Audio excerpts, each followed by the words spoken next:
Hello,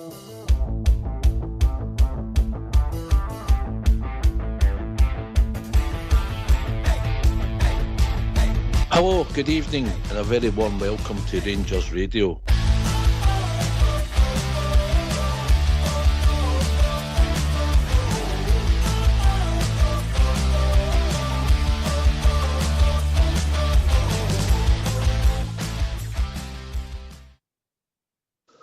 Good evening and welcome to Rangers Radio. Joining myself Southside on the show tonight is two legends of Rangers Radio. Big Stevie, my mate, for the drum, and Bridgeman. How are you, gentlemen? Oh, what can I say? What can I say, Southside? Good evening to you, good evening to Big Stevie, and to the techie boys in the background. Can I just say to all the Rangers fans listening in, all over the world, good evening and welcome to Rangers Radio. Welcome to the big station, serving the nation. Yes, indeed, it's Dream Team Wednesday. How are you, lads? Aye, good, Big, and how are you? You know me, proactive, yes. Just back there for a wee break. Torquay. Aye, heard they went well. Yes, I never paid my bar bill. Or the car park bill, or the hotel bill. Very good. How are you, Bridgeman? I'm all right, pal, thanks. Quite a good one, Stevie. I like that one. By the way, I wouldn't put it past you. Oh, come on. Us drum boys always pay our bills. Always pay our way, pal. 100%. Just didn't give the correct room, did you, Big, in the way out? Aye. Anyway. Yep. When I get his room.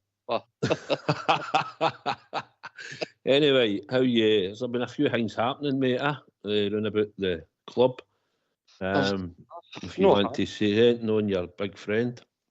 Aye, Mr. Gilligan, I've got to say, I watched his interview. I thought very, very, very much to the point. And what I will say about him is, through a couple of friends of mine, I've met him a few times and I've seen him standing in the terraces along with yourself, Southside. He's definitely one of us. A right good blue nose, and he's got the club at heart and the club's best interests. And if there's a guy that I would like to have seen judging anybody to bring a decent chairman or CEO in, it's definitely a guy called John Gilligan, because he's got Rangers' best interest, mate, without a shadow of a doubt. And I definitely think he'll pick the right candidate. And I'd like to say, I mean, if he's listening to the show, which I no doubt he will be, all the big people are listening to this show because it's a big station serving the nation. I've got to say that the man for me is, I've got to thank him for coming in and steadying the ship. I really got to. Any time he's been asked to come in, he's came in, he's done his job, and then he's went back to standing the terrace and with the boys, you know. So you've got to thank the man for that, at least. I thought he was all right in his interview, mate. I think he's straight to the point. They kept probing him about Dave King, hoping he would maybe say something to turn about the guy, but he told them straight, look, I'm not going to, me or anybody here are going to badmouth Dave King. But basically what Odds were saying was Dave King's going to get real. Stop going out there to the public, putting your dirty washing out. No, and just do it all under the radar. That's all he's asked to do. If he's not happy about the way the club's ran, bring it up at the next AGM. He knows how these things work. And it was as plain and simple as that. And I thought he'd done a good job, Mr. Gilligan. So there you go. Aye, he answered it probably the best way he could for certain questions. You could see how some of the questions were getting put to him. And I think the board and stuff, as we go on, will make other statements. It'll not just be down to John Gilligan, but you put yourself out there, Bridge, because a lot of people were wanting the club to come out and say something. Whether you like it or not, what you actually said, they have come out and said something. Well, I think Gilligan, I take my hat off to him and I thank him greatly for his last term, part of the three bears, and taking us back to the depth of despair. And I think now he's sitting there, he's come back as a temporary chairman, or if not a full chairman, but I think it's just a temporary job. I think he made that quite sure that all he was looking for the next, he just wants to get what do you call it? chief executive, and that's his main task, I think he said. So I'm happy with it. I think John Gilligan is a true bear, and I don't think he would do anything against the club in any way, shape or form. And I hate the way the press, they're all there. You know, they don't want to come to Rangers, they don't want to support Rangers, but as soon as their MD and Porter are going to have a wee meeting that's related to Rangers, they want to be there. And you even heard some of these BBC columnists asking questions. I'm not saying that they don't have a right to. Generally they have, but for me, no. I'm quite happy what Gilligan says and the way he handled himself. Very, very good. Thank you, John. Thank you. Yep. I 100% agree with you too. I think everybody knows John Gilligan's credentials. I think they know his hearts and they're going to be in the right place. And he stepped in when he's been asked again to step forward. He's came in and stepped forward, and he'll do an interim job until the new CEO is appointed, and then going forward we'll get a chairman in, and then I'm sure he'll be back in the terraces or round about Ibrox going forward in the future again. But it's a big thanks for everybody that he's actually stepped in and trying to put a bit of stability into the club at the moment through who's been missing and who we need to get appointed. So talking about appointments and that, I think we'll maybe just quickly hear what the manager had to say, because he's done his press conference in Sweden, and we'll hear a wee bit of that. If you two guys don't mind, if you want to go into mutiny, we'll hear what the manager had to say. No problem. Not a problem. How's the squad looking ahead of the game tomorrow? Okay, so we lost one player with Oscar in the training this week. So in the tackle he got a bad knock and he will be out for several weeks. So that's a disappointing thing, because he was growing back to his best level and showing the player that he was or that he is and that he will be in the future. The rest of the squad stays the same as last weekend. Just on Oscar, how frustrating is that? Because he's not been able, and is there a concern there? Is there something behind these injuries, or just no? It's duels. It's football. It's part of football, and you have lucky moments and you have unlucky moments. This was an unlucky one, also not a crazy tackle, but you have duels in football, and then things can happen. And he's been really unlucky these last couple of months with those things. I hope all the bad luck for him stops now after this, and the rest of your career will be the luck side, but it's part of football. How do you look ahead to the prospect of facing Malmo, and how do you see them as an opponent? No, it's a very interesting game. So I saw the stats also from Rangers the last couple of years against Malmo, so that's not really good. So we have a fight with history in that way. It's interesting to do that. The team is very motivated to show a good face tomorrow and to grow again like they've been growing the last couple of weeks, to make the next step.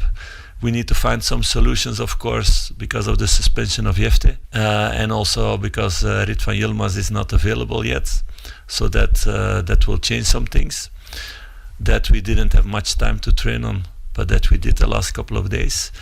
And it's about going full in this game against a good opponent, very good opponent, who play good offensive football, who are top of the league, who have a lot of experience in Europe with a lot of players. So everybody's excited to play this game.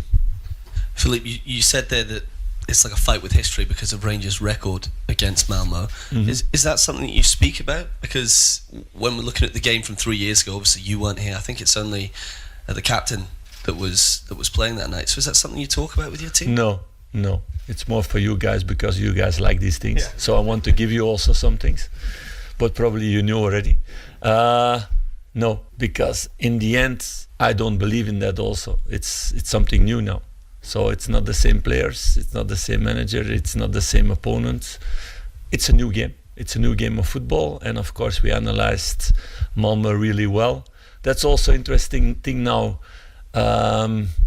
As a staff with this new formula in the Europa League or in the Champions League, the same. So before you had a group stage with 4 teams, so you have 3 opponents. So you analyze them 3 times, and then you have your game that you can analyze to show the players for the next game.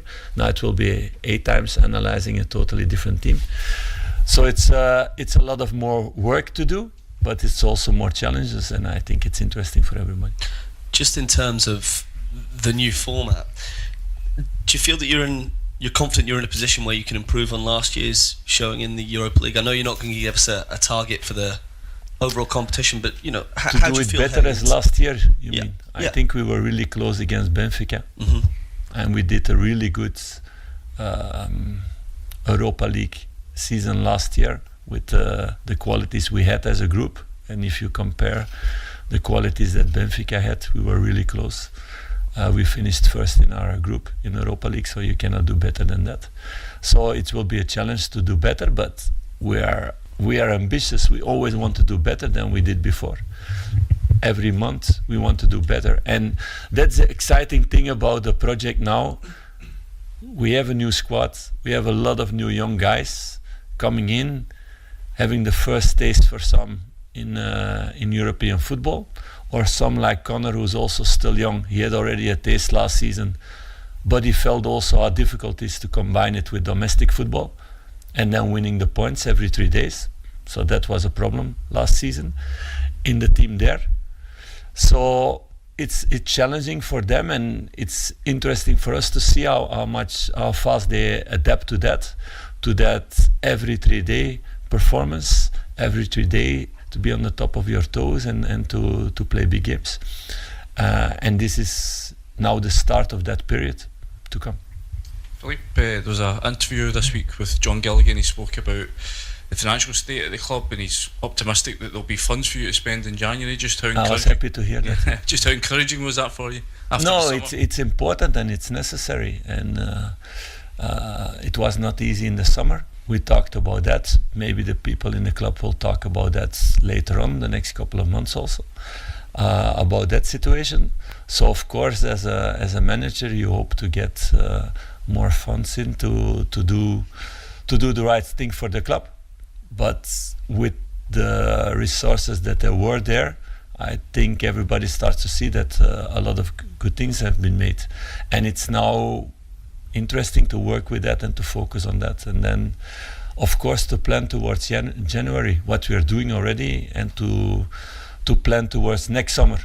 We're also busy with that, but that's our job, and with recruitment to do, it's important to have also money to do the right things for the club, of course. John also spoke about wanting to take away some of the responsibility you've had to be a sort of spokesman for the club, a leading figure for the club in terms of explaining what's going on behind the scenes. With him now on board and taking on some of that onus, does that feel like it's a bit like a load off your shoulders in a sense? I don't really need that, but of course as a manager you want to talk about football and about the things you are doing, and we had too many talks last couple of months about extra sportive things where I didn't have any single influence in or any single talk in. So I hope we can stop this spirit also, and nobody needs to talk about those things anymore in the future, and that we can focus on football, because that stays the most important for the club. Yes, you were the coach of Isak Kiese Thelin back in 2017. Indeed, yes. Yeah, what do you remember from him, and how was he back then? I took him on loan after the club sold my striker after three first games of the season. Isak came from Anderlecht on loan, and he did a really good job. I liked him really much as a player, but also as a person. He's a great person. He's a great team player. He works really hard. He scored a lot of goals with me also. So it was really important that season to get really good results and to grow with that team above the level that they had before.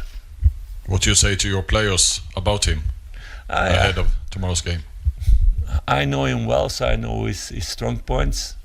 I will talk about that. We've done already, like we do with every player. There's no difference in that. In these days, you can see so many games. You can go so deep in analyze, because you have also a team of analysts in your club. So in that way, it's not a big difference with knowing a player from before or seeing him on a video. So that's not a big difference. But you talk about weaknesses also, I think, not only strong. Of course, but every player has his strong points and his weaknesses. Otherwise, they would not play in Malmo or in Rangers, but in much bigger teams. If we can get the mic to Callum, we'll make this the last question. There we go. Yeah, Philip, just with regards to the new format for the Europa League, do you feel as though that makes it harder to reach the knockout stages, or is that still a realistic prospect for Rangers? Because it has been something the club has achieved consistently over the past few years. Yeah, it's going to be interesting to see. I think with the draw we didn't get any presents. That's really clear if you compare with other groups. So we have a really, really tough group to qualify out of. So that's a little bit the strange thing also about that. You have teams in your group who play against other teams than you are playing against. So in that way, it's a little bit a weird situation. But we're gonna just focus on ourselves, game by game, going full to take the 3 points, and then see what this format brings. Just finally, I know this is something you probably won't want to speak too much about, but there have been some reports in Belgium over the past couple of days speaking about you with the possibility of the Anderlecht. If you ask me this, I want to speak about that, yes. It's very really clear. I engaged myself long term for Rangers last month. Whoever comes, whatever team comes, I'm not going to go away. So, really clear. I want this project with the club to make it really successful for the future. And we all know we need time for that. We need a few transfer windows for that. We need a lot of work to do for that. And that's what I want to do. Because I love the city, I love the club. I love the dynamic at Ibrox with the fans. So I'm here to stay. Very clear. Why don't you give us a call on 0141 356 1972. It's your show, it's your platform. Let's hear from you.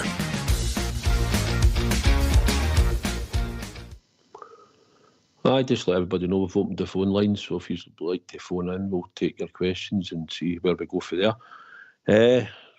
Usual, Stevie, coming to Bridge, injury again, Oscar Cortez, said several weeks. That's kind of worrying, isn't it? Is it anything?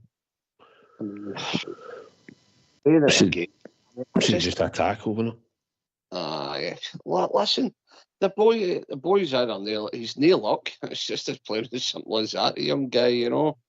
I mean, he doesn't want to be injured. First and foremost, he doesn't want to be injured. But come on, how are they getting injured, man? He seems to be injured all the time, eh? I'm not getting that at all. What did they say it was, an ankle? I don't think they said it. Didn't say, he just said it was a collision injury. It was a tackle and that was it. I hope it wasn't anything to do with the boys had before, you know, and it's a reoccurrence, you know. But listen, it is what it is, and I'm sure we can get into the game tomorrow night without him and still do all right. But it just seems to be 2 steps forward and 3 back with the boy, doesn't it? Aye, I think he's looked no bad in games before he got injured, and he's came back, and I thought he looked pretty good against Dundee United in the first half, Bridge. I think he will be a good player. It's just about trying to get him on the park long enough. He's just picked up another injury, unfortunately for us. Bridge. Actually, I think you said earlier, very unlucky, you know. But where is this bad luck coming from? Is it just, you know, sometimes when you're no 100% fit, you're trying to impress, you're trying to show you can still do it, and you know the control's no quite 100%, and you're maybe 6 inches short with a tailing ball, or the ball bounces off you too hard, and you make that wee lunge. You think it's well within you to do it, and you're not actually tackling anyone, although it ends up a tackle, but you're not actually going to tackle anyone. You're stretching for the ball. And you land badly on that on the leg and do a bad turn to yourself. It could have been self-inflicted. We don't know. I don't know what it was. All we know is it was an injury in training. That could be anything. Could be anything. It could be your training partner kicked you. For whatever reason. But no, I'd like to know what it was. But I do feel really sorry for that boy. He's had absolutely no luck whatsoever. No luck. A lot of talent, but no luck. Oh, he looks as if he's got a bit of talent about him for bits we've seen and certain things. And he was the under-20 player of the South American tournament has been beside him. So they've obviously seen something in him. It's just we're lucky again that he's out. Because I think he'd have had a part to play tomorrow night, Stevie, I think he would definitely have been involved. Oh, 100% he would have been involved. But listen, Southside, there's no two ways about it. The boys get something about them. But again, look, Kamer Roof, what a player. Brilliant natural finisher. But no good to his the treatment table or sitting in the stands. And I just hope this boy can get out of it and really show us what he's made of, because there's definitely a player there. And yes, your question, he would definitely be playing a part tomorrow night, 100%. A shame. Aye, it is a shame for him. Because we're just starting to get him back to fitness and that, and hoping that be it, injury free, and we'd see the best of him. But it is what it is. And in fact, he said several weeks. So it looks like about for a wee while. And we're back to Malmo again, a team that we seem to get to beat over the line. But I think tomorrow night, I think it will be a hard game, Stevie. I think they've got some really good, talented players. They seem to play, listening to their manager, they play this type of a game where he doesn't worry too much about formation. It's about controlling the ball and the players just all moving about the park. Similar to by Brighton, the manager at Brighton sort of sees it, they play in phases of play, as they call it. So it'll be interesting tomorrow night. I think it'll be a good test. They like to keep the ball. They'll want to keep as much of the ball as possible, and it's kind of zoning. It's a kind of zoning game they play. You know, the players stay in certain bits of the park, and then there's times they move. But I was listening to a wee bit of their captain. I think he's 33, 34, their captain. I can't remember his name, but they've got a lot of good players, mate. Technically gifted, good players, and they're hard to beat. They really are hard to beat as we fun out, you know. But can we go there tomorrow night and get a victory? Of course we can. Of course we can. It's just about our attitude, get out there and our players playing to the best of their capabilities. Then I don't see why we can't get the 3 points. I think aye, listen, they've got a good experience in their team. I think it's Anders Christensen you were thinking about, Stevie. They're a midfielder. Played against us the last time. I think they've got a couple of players in their squad. I think their goalkeeper played the last time against us as well. But they've got some changes in their team. They're at home. They'll probably fancy their chances. We've done pretty well in Europe. Sometimes we've had to go above and beyond what our expectations have been, Bridge. But even last year, when nobody gave us a chance, we tapped the Europa League group stage when we beat Real Betis away for him. So we've done well in Europe, and it's the first game. I'd like to hope that we can probably try and get the 3 points tomorrow night. Oh yeah, 100%. I would love it if we could get the victory away from home. It'd be tremendous. What a start for us that would be, innit? Just marvellous. For me, I'll take. I would even take a draw. I'd be quite happy with a draw. We can come back with at least we got some points on a point. I just think that how can I don't know how I'm going to say that. I don't know how we're going to do this, because as we got a bit pickle with some injuries. So let's hope he manages to pull a cat out of the bag and make something happen for us. We're really good. A rabbit out of the bag. I'm saying a cat, it should be a rabbit out of the bag, shouldn't it? I'd really like that. We need a bit of luck. Our team needs a wee bit of luck. But we've been playing quite well. So let's keep that going. They're no mugs. They're no mugs. Southside. Aye. They've only won 2 of the last 6 games. I know they're sitting top of the league, right? But they've only won 2 of the last 6 games, which tells you they're not exactly on fire themselves, you know what I mean? So why should we go on there and go out to look and do the business? We need a wee bit of momentum. The boys will need to get their sleeves rolled up and get on about it tomorrow. And I take it that you've done an Ireland before you came on the show tonight. Aye, it's ironed. What was good in the bag's ironed, aye. But listen, we've not had a good record. We've not beat many Swedish teams in the last good number of years, actually, that we've faced in Europe in any competition, to be honest. It's been a good while. But listen, it's been tricky games for us in the past.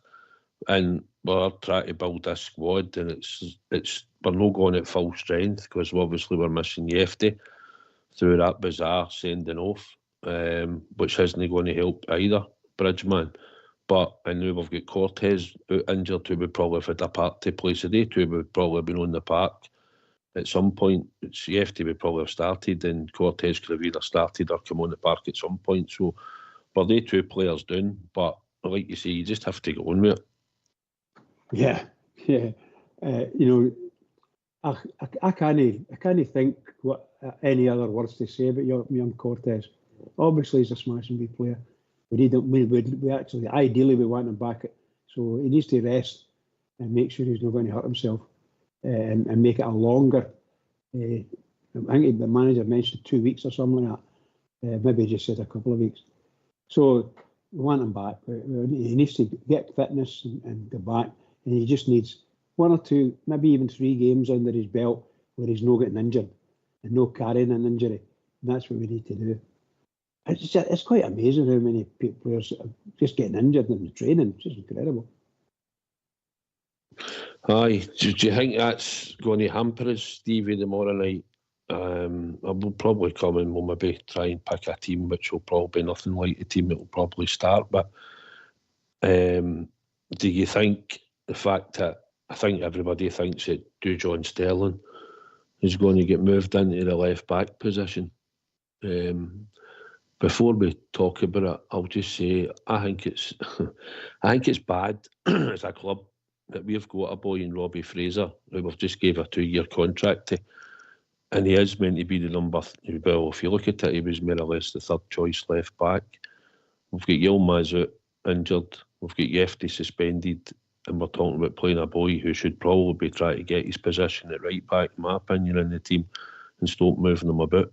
Is going to have to be moved about again and go into left back. But my problem is I don't think you'll get far down the park and builds a play that I think we might want to do tomorrow night. That's my only thought on that. I know he's big and he's physical and all that, Stevie, but I think the wee man would have been, if he'd had more game time and experience, would have been a natural fit to slot in there.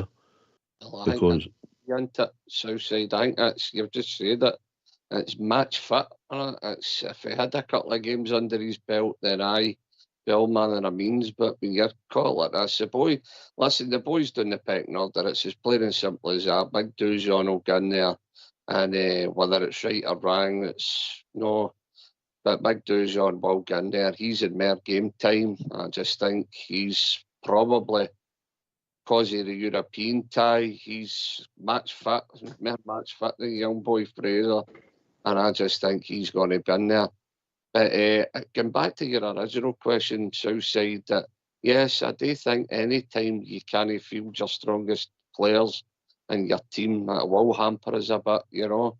In Europe, in games like this, yeah, especially away games, there's no easy games in Europe for us anymore. There's nothing a walk in the park. I mean, look at the away games we've got in the Europa. They're all going to be hard, mate. They're really going to be hard. So, for me, yes, it will hamper us. It's a pity about the young winger, and then the big Yefty getting that red card at Hampden. That for me is criminal. That should have been overturned, and that should have been looked at again and overturned. It was shocking, absolute shocking. I don't even know, to be honest, if it was a 1-game match or a 2-game ago. I haven't got a clue. I'm hoping it was just a 1-match ban that for some reason they've carried over into this tournament. But Bridge, I think probably Sterling probably will go into left back. But I just find that it's madness that we've had that boy here for 12 seasons at Rangers. He's due a testimonial. We gave him a new 2-year contract. And there's boys playing in the Champions League and in the Europa League at 17, 18 and 19. And yet we seem to be scared to put the boy on and play him. You know, how's he going to gain experience, or how are we going to progress him if we're too scared to play him in a game in the Europa League in his natural position, when we're actually taking Sterling, who is a natural right back, who told you when he first signed, I'm a right back, and we're going to play him left back, and that young boy will miss out again. which he has done in the league games, and we've gave him a 2-year contract, and I just think, when is he actually going to get game time? He'll end up just walking out the door, because when Yilmaz is fit and the FT's playing, the boys get no chance of getting a game. If he can't even get a game in, but our 2 natural left backs are injured, we're going to put somebody else in there. Then what are we actually doing? We're actually wasting the boys' next 2 years at Rangers. Do you really think he's going to play? We were speaking about this last night on the show.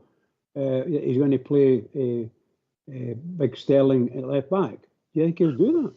I think he will. I think that's the best option probably for us. I think that's what he will do tomorrow night. It makes sense. He's big. He's played there for Stoke, and he's a unit, but he's limited in what he can do in left back.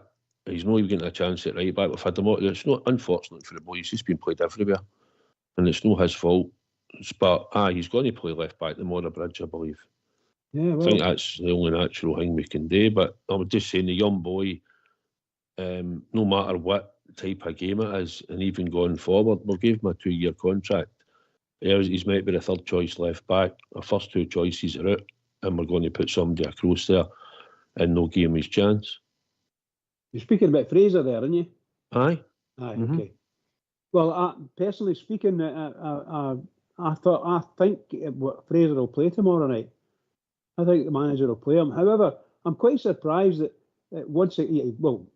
you and probably Stevie as well are thinking it's got to be Sterling. Sterling didn't set the header on fire when the last game he played, and had to take him off at half time. Or the manager felt he had to take him off at half time. So I'm not 100% sure if Sterling's in psychological. If he's got some problem, because he wasn't happy when he came off. Don't get me wrong, most players would be unhappy getting kept off, but I just don't see what Sterling's going to offer us because we've got quite a new build up now. A couple of months ago, Sterling was you'd put him in the midfield and he was a big dynamo in the midfield, and did the trick. He can't do that now. Our midfield's got a lot more better talent, quicker players, and so on and so forth. That's what I see. I hope wherever he is, if he's playing, I hope he plays well, because he's done well in Europe for us a number of times. So I've every trust in him. If they play him, I don't care where they play him. If he's getting a game, he's getting a game. I'll support him. But I just feel that our manager's probably going to play Fraser. That's what I think. I don't think so, but I think we've been joined by Blue Star. How you doing, my man?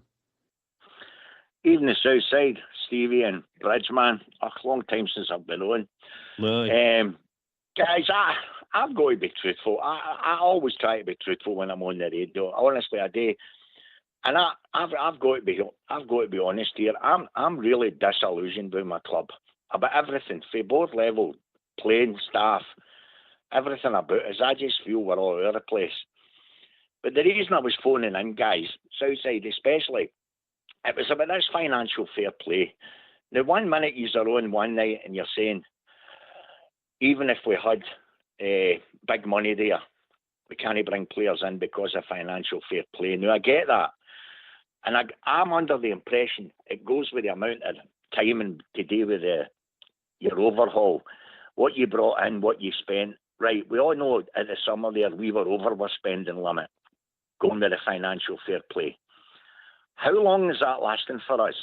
Like, for instance, come January, if we've got finance there, I'm still under the impression we can't bring a player in until we've got a player out. Is that correct? I don't know if it's 100% correct, because you could probably get rid of a player.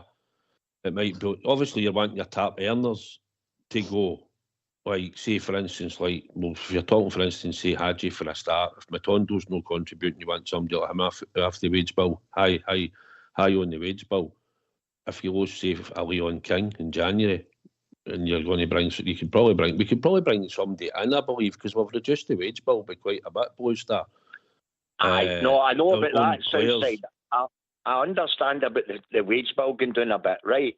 Mm-hmm. I'm talking about, like, for talking's sake, It'll go in your You're the turnover. manager. It goes in your turnover Yes. and what you're bringing in. That's my point. So in other words, say Clement to design 2 £4 million players.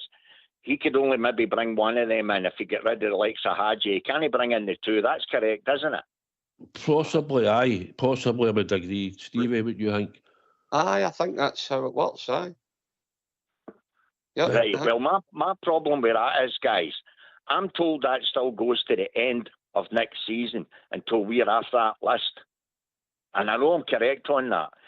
So what I'm asking you is, and it's not being defeatist. I'm saying it simply because it's doing my nothing. My attitude is, so if our manager sees it like the spine of our team, Stevie, you've been on it about this the same as I have for the last couple of years. For me, we are too weak throughout our side, going for defence, midfield, and attack. We have no steel in that team whatsoever. And I thought when he brought the likes of Proper in, the guy Bergami, now I can't comment on him yet because we've not seen him, but the likes of Proper, he didn't even last the first game. And then the day's presser, that just made me wince when I heard about Cortez. Now, I've had it in for Cortez since we signed him.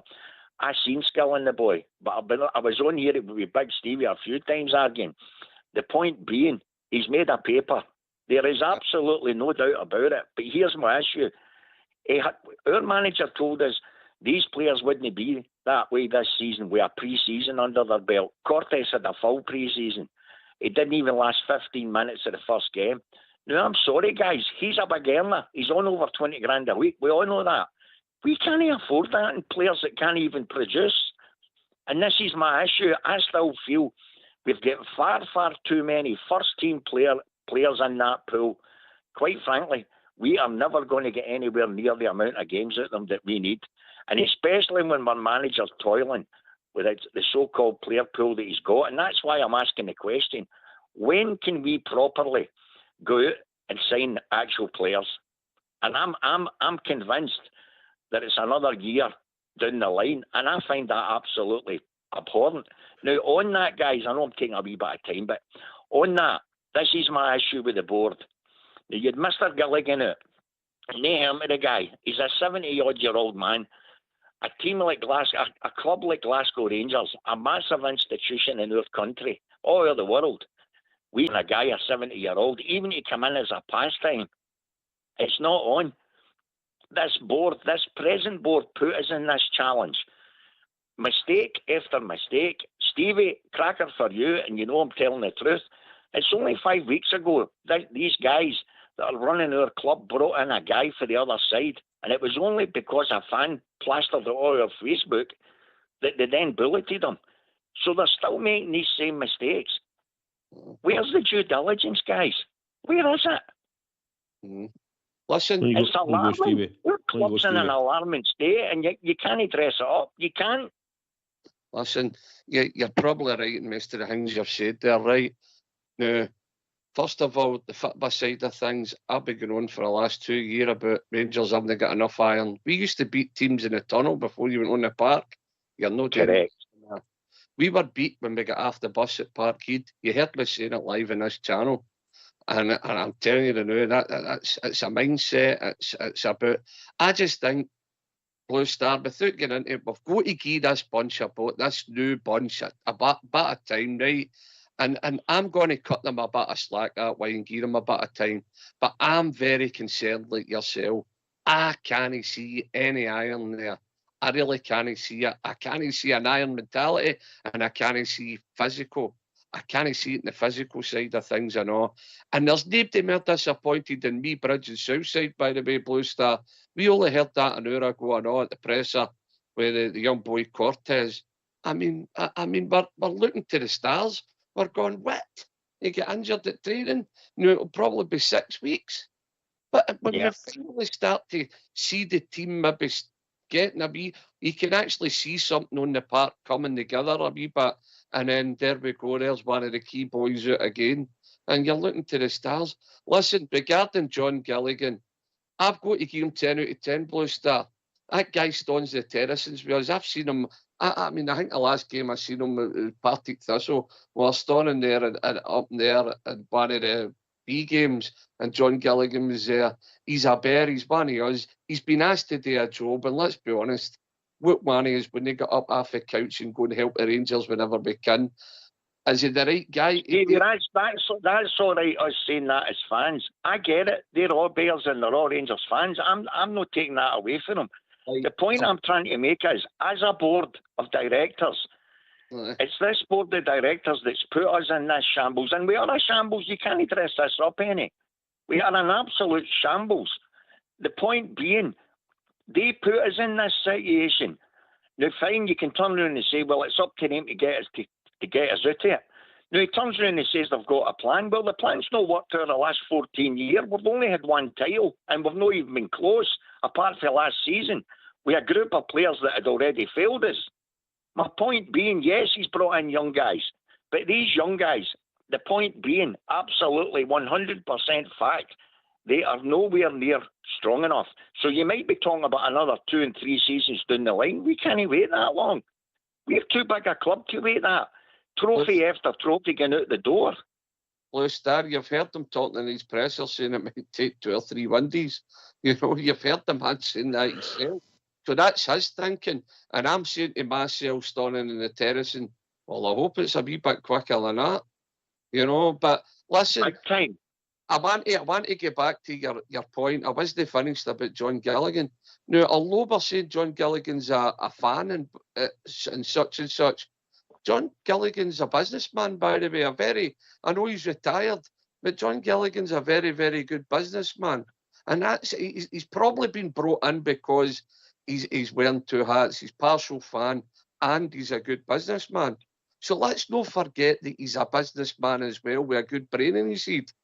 And he did talk about getting the right candidate, what he'd be looking for him and whatever. So I would honestly say to that side, Blue Star, we're maybe safe hands there with John Gilligan because he's got a good pedigree of a businessman and a fan, maybe wearing 2 hats.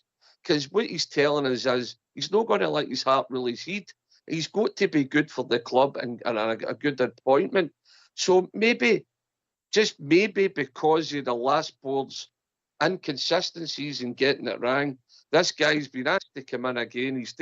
He's coming in. Hopefully he's going to do a good job because he's got a good pedigree. But we've got to give the guy, we've got to give a chance. And yes, I agree. The last board made mistakes, mate. Boards before them made mistakes. But we're getting frustrated because of the trophy halls no being there. And you can't deny it, it's not been there. And I'm not one of the Rangers fans that are just sitting there and accepting it. I'm never going to accept it. I'm going to fight with every last breath in my body. And my family and everybody else, we'll be bears to be trapped and die, and we'll be punting our money in. But what can we do at this time? I'm asking the bears out here, I'm asking you, Blue Star, what can we do at this time? The only thing we can do is cross our fingers, put our money in, you buy the merchandise. I've said that a million times. I go to the games, buy the merchandise. Rangers fans can only stay with them and get behind that John Gilligan now that he's there. He's been asked to come and do a job. In my book, he's got a good pedigree, he's a businessman and he's a good blue nose, which helps things. He's not going to let his heart really see. He's basically told you that in a roundabout way. Let's just try and stick with him. But listen, Blue Star, you're totally right. The Rangers team, the players, for me, they're all just nice guys. They're all just nice boys. There's no iron. There's nobody with an attitude where, it's a wee dark side to him. They all just seem to be a nice bunch of young boys. And that's worrying for me because I'll say it and I'll say it again. When you go up to Aberdeen on Wednesday night and the snow's the ground, silky soccer doesn't get you on the line in the games. Fight, grit and determination, blood, guts and determination get you on the line. And I just don't know if we're up for that fight at times with that bunch of young boys for different continents. Do they really know what it takes to wear that jersey? Time will only tell. We'll soon find out. Well, this is the thing, Southside. And we'll play Aberdeen on Wednesday night anyway, so we do. So that's when that'll get put to hang me. But I let Bridge come in as well, get Bridge's thoughts. Bridge, your thoughts on what's been getting said? I think, hi Blue Star, how you doing, pal? I think you're being a bit unfair on John Gilligan. He's only been in the door 5 minutes, and people are unhappy that he's there. I trust him implicitly. I've trusted him implicitly the last time he was there with part of the Three Bears, and I trust him implicitly here. He's only going to be here in a short term. I mean, it's only going to be a month or so. I'm assuming this. They're going to find a chief executive officer, and he's going to take a back seat because it's the CEO who's going to run the club, and then they're going to go and find a chairman. So I think we need to give him a wee bit slack, and let's see how he gets on. He's not going to do any harm to Rangers because that's not in his blood.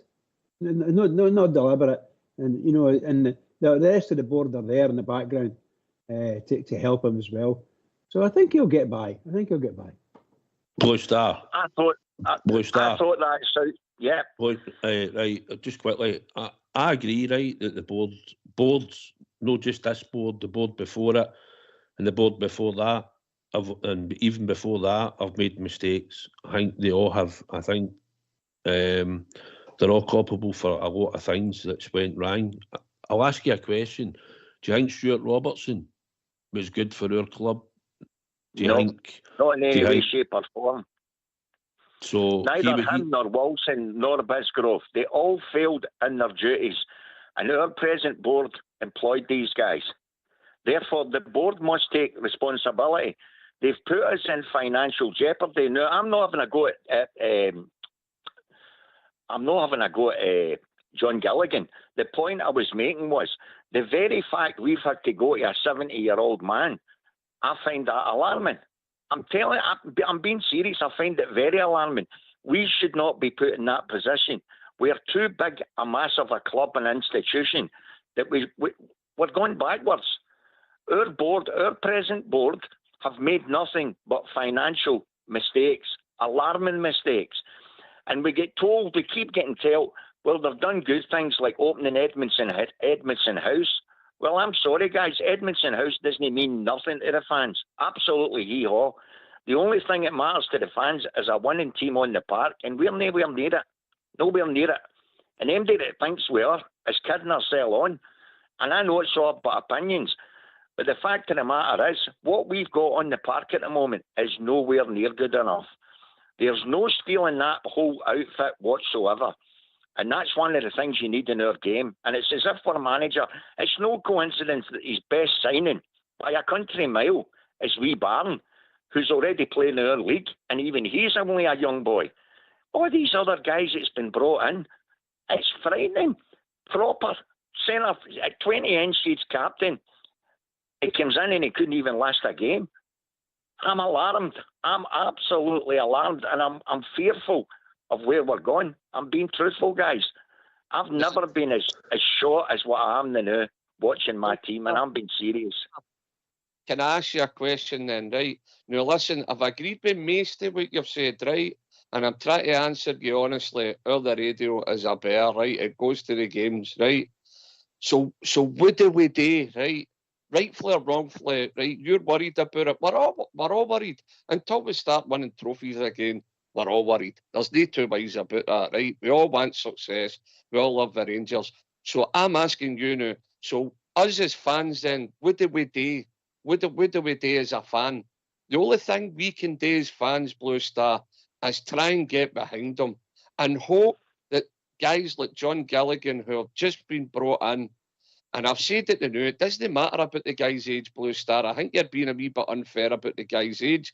As long as he's got the right credential business-wise, and as long as he's got Rangers at heart, surely, the way you have, I have, and Southside and that have, let's forget about the guy's age. He's got the business credentials. He's been in Rangers circles. He got us out a hole the last time when the club was on its hands and knees, John Gilligan. He was one of the guys in place that got us back for being no well to back fighting fit again. Let's be honest, for where we are to the news, two different things. Yes, we're worried, but the only thing as fans we can do is try and put our money in when we can and get behind them. You're right. Your opinion is you're worried about the strength of our pool. You're worried about where the board is taking the club in the direction. We're trying to fix it. We are trying to fix it. That's why John Gilligan's been asked to come in as a businessman, as a blue nose, to steady the ship a wee bit. All we can do is try and get behind them. I know you're worried, and I know I share some of the worries with you as a blue nose. But the only thing we can do, Blue Star, is get behind them, man. We can't keep ripping them to pieces. We can't keep pointing out and pointing the finger, because it's just going to get us absolutely nowhere. I'm not saying you can't. Right. Well, on that, Stevie, right? How long do you keep hoping and getting behind a team when you know your team's absolutely failing season after season after season? We are board continuously making appointments. I'm not talking about John Gilligan. I'm talking about the rest of the board. The appointments that they've made in the last 9-10 years have been absolutely failures. That's fact. It's there in black and white. They then put us into financial jeopardy with financial fair play. Our board did that, Dave. That wasn't the fans. Our fans buy everything that's gone. They go to all the games. They pack out every grand. So it's nothing to do with the fans. It's the board. Therefore, you must question the board and the members that are on it. You must. They have been continuously failing us year after year after year. Now, it's okay saying we keep getting behind them. You need to be foolish to keep saying we need to keep getting behind them when they're not producing, because they haven't been producing. And we continuously make the same mistakes. We play against the filth, and what happens? Our manager doesn't seem to learn. We've got a captain there that is getting absolutely ridiculed with his own fans simply because he's not up to it. He's up against a speed merchant. Yet our manager doesn't even alter the team to suit. You can't keep making the same mistakes, and that's on our manager. But it's on the board that's put these guys in positions that they weren't able to fulfil, that have put us in jeopardy time and time again. I think we've paid. Therefore, the board need to get their act. They need to get their act together, Southside. The board needs to get their act together. I get that we've paid. I think we've paid players a lot of money that should never have been on the money that they're on. And sometimes you have to do that to get them up here. And whether they become a success or get injured, that isn't the board's fault. I think the board have put in a lot of money into the playing squad. I think Gerrard had a big pull in what he was getting, and you remember they had to fund the club through COVID and all, and keep the club afloat that way. So they probably put in as much as they could throughout the time. It's all right saying somebody will come in and give 50 million, but you've got to justify the 50 million.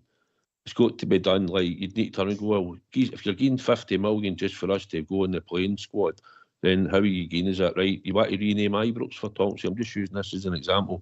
He's 50 million, you can rename Ibrox. That's you bringing in money, right? That's differently for somebody going, there's people on that board could probably shove in money, 30, 10 million each if they really wanted it, their personal fortune. But that's no helping us out any more, Southside. These soft loans are not taking us forward. But it's went on too long now. They put in a soft loan and then they take 4 and 5, 6 million sometimes out in interest. That's not taking Rangers Football Club forward. We need proper, heavy investment now. Soft loans are only keeping our head above water, and sometimes that's not even working. Now, that's fact. I look at the financial figures, we don't have a financial thing to go to a bank. If you try to tap off a bank, you'll be paying a lot more back. I get that. They've had to use their own money, personal money, to keep us afloat. I get that. Therefore, that's the board.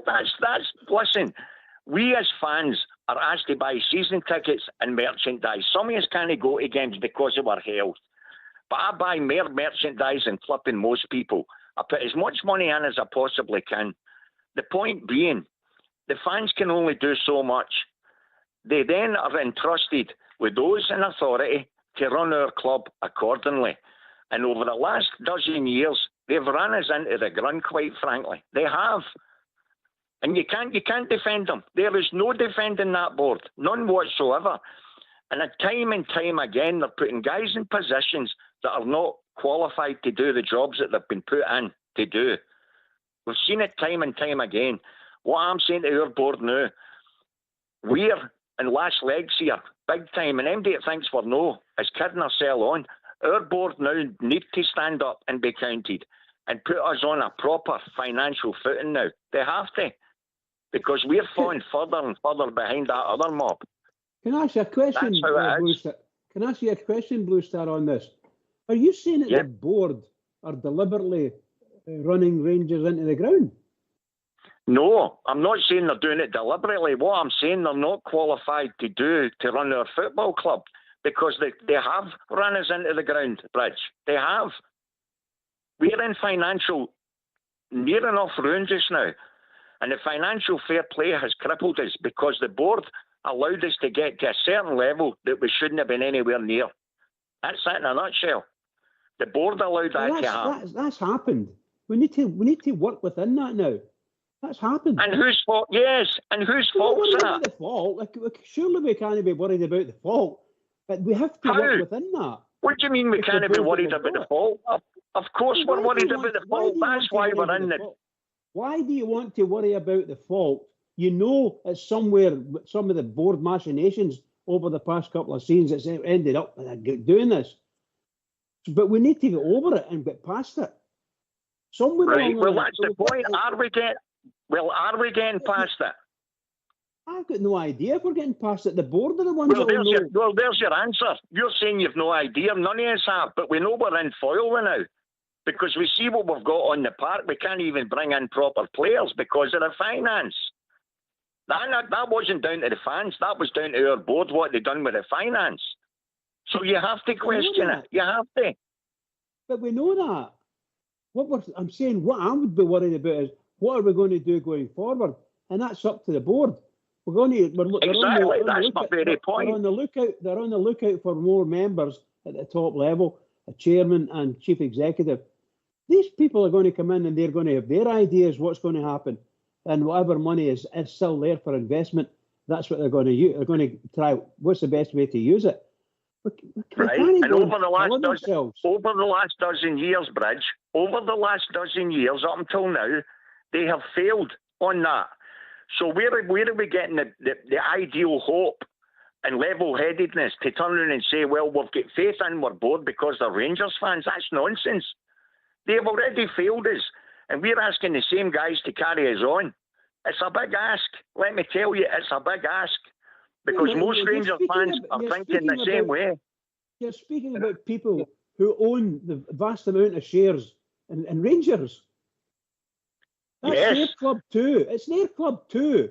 And they now see that they're in danger since this financial fair play came in. And we need to change. The board needs to change. I don't mean physically change. They need to change their ideas and work within the financial fair play. That's what they need to do. Yes. Right, and all I'm saying, Bridge, is hold on. We need to go to a break. It's tune time. Blue Star, stay on, right? Because we'll certainly take it up in the second half, right? So if you don't mind, while he's going to mute, we'll have a tune, all right? Okay.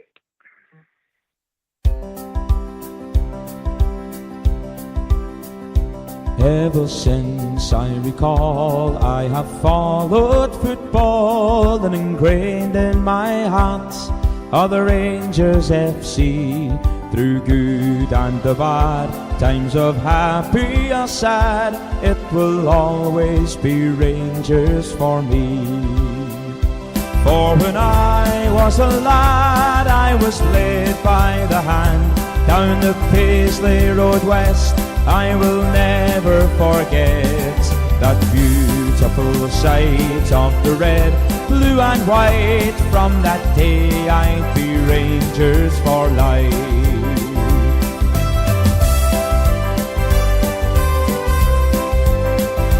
And I vowed to my dad, if I too have a lad, I will show him the way as he did on that day.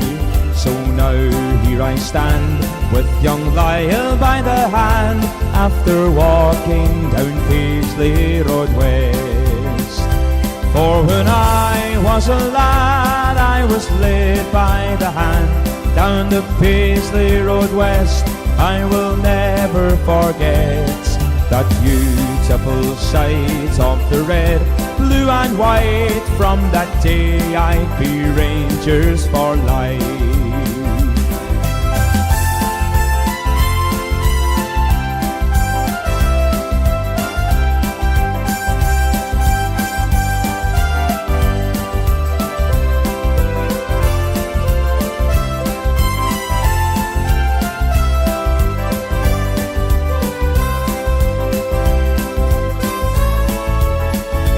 There's a great sense of pride that I feel deep inside when I'm watching the Giles with my father and son. And it's sure safe to say at the end of the game, win or lose, we will all follow on. For when I was a lad, I was led by the hand down the Paisley Road West. I will never forget that beautiful sight of the red, blue and white. From that day I'd be Rangers for life. For when I was a lad, I was led by the hand down the Paisley Road West. I will never forget that beautiful sight of the red, blue and white. From that day I'd be Rangers for life. That beautiful sight of the red, blue and white. From that day I'd be Rangers for life.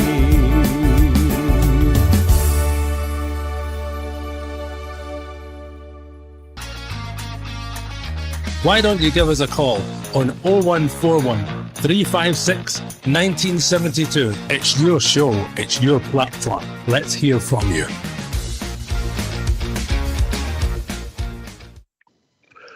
Hi, I was thinking we're going to be talking about the game tomorrow as well, Stevie. That's what happens, isn't it? You don't know what the show takes. No, Listen, it's not. Are we going to continue this talk about the board, or are we going to talk about the game tomorrow? We'll talk about it again. If you want to just finish it, we'll start might have a couple of things to say, and then we'll move on to the game, boys. We'll talk about tomorrow and see how where that takes us. Southside, I apologise if everybody thinks I'm board bashing. The only point I was trying to bring up was, in my honest opinion, and is I see more negatives than positives, and I get it. We're not in the thing by authority. We're only honest fans. It's all about opinions. I just feel, and I honestly do, and I know I'm talking to thousands of others all the time, the same as you are, and I know there's an overwhelming feeling out there that we're not on a great level footing now. And I just hope and pray, and I mean it, I hope and pray that we're bored.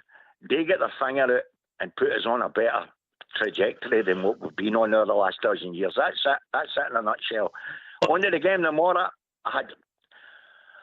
I think having Cortez out, having Jeffrey out is a big negative.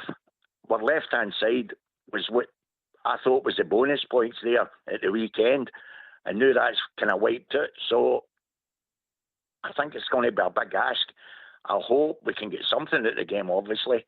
But I think it's going to be a big ask, guys. They've only 6 games left in their season. They're 11 points in front, and they are scoring a lot of goals. So we're certainly going to need to be mega tight at the back, that's for sure.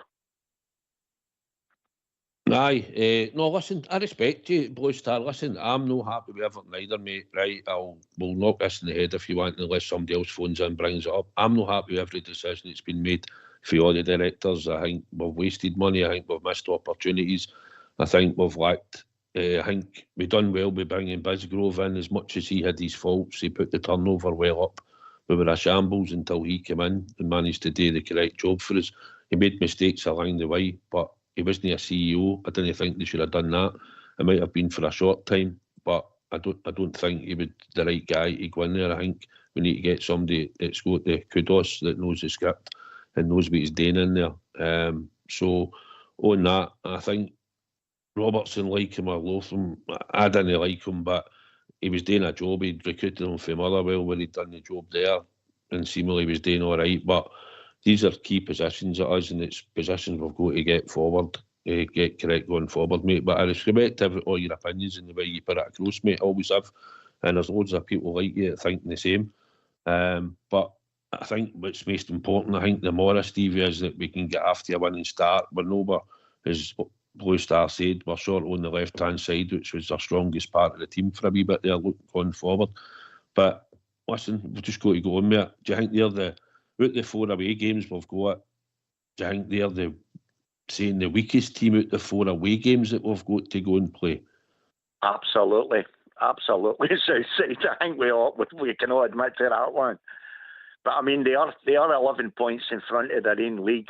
How strong their own league is, I really don't know. It'll be strong enough, but I mean, they are scoring quite a lot of goals, so they've obviously got a bit about them. And we'll certainly need to be playing far tighter at the back. Of that, there's no doubt. And if we get any chances, we've got to take them. We've got to. Stevie, do you think he'll change much for the team? That you think Tom Lawrence will come in, or do you think the fact that Cortez is out now, when Rami stays out wide left? Listen, we'll go through the team, but listen, no doubt tomorrow's going to be a hard game. But I'll state a fact: they've won 2 of the last 6 games. I know they're top of the league, so obviously they're lacking goals somewhere. So we're just hoping we can keep our back door shut, which is a big ask for our defence, and just hope the big game could do something up the top. You know what I mean? I mean, wee Eggman, if he comes on, Eggman could come on and do a wee bit. So, look, there's no easy games in Europe. I don't know how you can say they're going to be a lot easier than the other ones, Olympiacos and whoever else it is. Who's the French team, Nice? I don't know how you can say, anybody can say that they're going to be a lot easier than them. I don't get that at all. But there's no easy games in Europe for Rangers now. And we have been punching above our belt in Europe over the last so many years, but it's getting harder and harder for us just because of the financial stuff and stuff that's going on at our club and all. But tomorrow night, we're Rangers, we've got as good as chances what they have. Just go there. If we can play to our capabilities, and get a wee rub of the green, pardon the pun, and maybe get a couple of decisions going our way. How can we no win? How can we no get the victory? I think, as we're going to explain, Bridge, I think if you looked at it, we're playing a team for the French League, a team for the Premiership, we're playing a team for Greece, and we're playing a team for Sweden, Bridge. So I think if you looked at it, you'd think that the team for Sweden would be an easier away game, although it will be tough out of going to the other 3 places. That's the way I was looking at it. Oh, geographically, you would think you could think that. I've been to see them playing Rangers playing Malmo. They're no easy. That's one thing, that team they aren't easy. They're a very, very tough wee club. And they get on, and they're always in Europe. They're always doing well in Europe. So we're much the same. We turn a wee trick now and again, and it happens. We get a good run of luck, and it happens. And it's just as the boys you've all been saying. We're just looking for that wee bit of luck. A rub of the green, and away we go. If we can get that, we can score a goal tomorrow night, and you just never know. That might just change our whole season. If we come out there and do it. We don't look at the best team in the whole world, do we?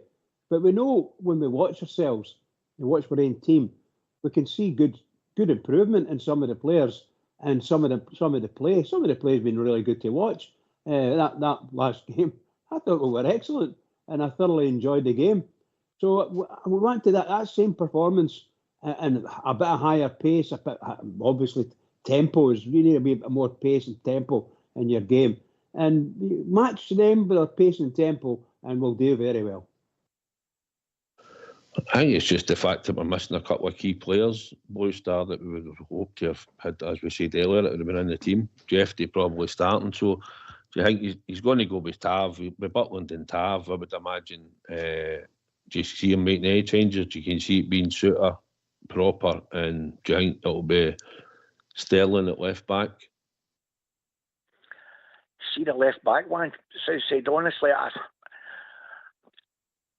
I think it probably will be. I wouldn't have had any problem about bringing in wee Robbie Fraser. I wouldn't have, but I just don't see my manager doing that. He tends to go with he's kind of tried and trusted, doesn't he? So I think you'll probably play Sterling at left back. But guys, I need to go to see my mother. Listen, thanks for taking my call. If I sounded negative, then I'm sorry. It's how I'm honestly feeling. What I would say to you, Southside and all the guys, listen, it's a brilliant show. It's the best show out there. And I just hope and pray that you start getting more callers on, because it has went a wee bit quiet lately, and I hope that picks up. I get a lot of it. Guys, I've got to be honest, I think it's simply done because there's a lot of dejection out there amongst our fans. There really is. You don't know it. You're at the games. And I just hope that we can start getting a real run of games now and a run of wins. That's what we badly need. We've got to go on a right good run, and hopefully it starts tomorrow night too. But great show as always, guys. Thanks for taking my call. No, mate, thanks for phoning in. Thanks for phoning in, mate. You know you're always welcome to come on the show. Absolutely. With opinions, and it's good, and that's what we want. We're the only platform out there that actually has a phone-in show where people can come on and speak and vent a bit if they want. We all want the best for the one team, the best team in the world's Glasgow Rangers, but we're always going to have different opinions, and like we say, and that's what gets us all frustrated. But Blue Star, thanks for phoning in, mate. I appreciate it, you know. Thanks a lot, guys. Cheers. No worries. Bridge, it's just frustration with everybody, because we want the best and we want the people in the job there doing their best. And it's all right saying we can move people out. I think once we get a CEO and a chairman, then I think then we can see what he comes out with, what he's going to tell us. And then we can see if we need more reshuffling in the background with the board members. So I've always said the easiest thing to say is just get rid of him. But they've been in there, they've all put in their own money. They're all got a shareholding, same as Dave King has, and he's entitled to say what he wants as well, because he's a single major shareholder. But we all just want the best for the club, you know. 100%. Look, if it was me, I would go to someone like Gordon Smith and I would ask him to come in and do the CEO job. Even if it's for a 2-year period, to be find a suitable, a really good CEO, or what looks like a really good CEO. A chairman, we don't really need a chairman per se, because you put a CEO in, he can sign all the checks. Big Stevie. Big Stevie could do that. Big Stevie Absolutely, could do that. You know, it's there. I'm not saying that Big Stevie is going to do it. All I'm saying is I agree with you when you say that. But a chief executive officer is by far and away the most important role in our club at the moment, and we don't have it. So we kept Mr. Robertson on for a wee while, maybe past his time. I thought maybe we because he did a really good job at Motherwell, you know, and for his first couple of years with us, he did very, very well. But I thought through time we're going to get somebody in that's like a wee bulldog, you know, and he's not going to let people slap us around and so on and so forth. But that never happened. I'm afraid that all the time he was there, I'm not saying he was doing a terrible job, but I don't think it was as forceful as others within the Scottish League area. So I think we need to get someone that we can trust to look after everything about us, all the way down from the top to the bottom. We don't need a chairman to do that. We need a chairman to talk to the board and get money in. Go and get money in. That's what they need to do. Somewhere along the line, get whatever investments they can, however they get it. That's up to them. For me, and I'll be quite happy if they can bring money in.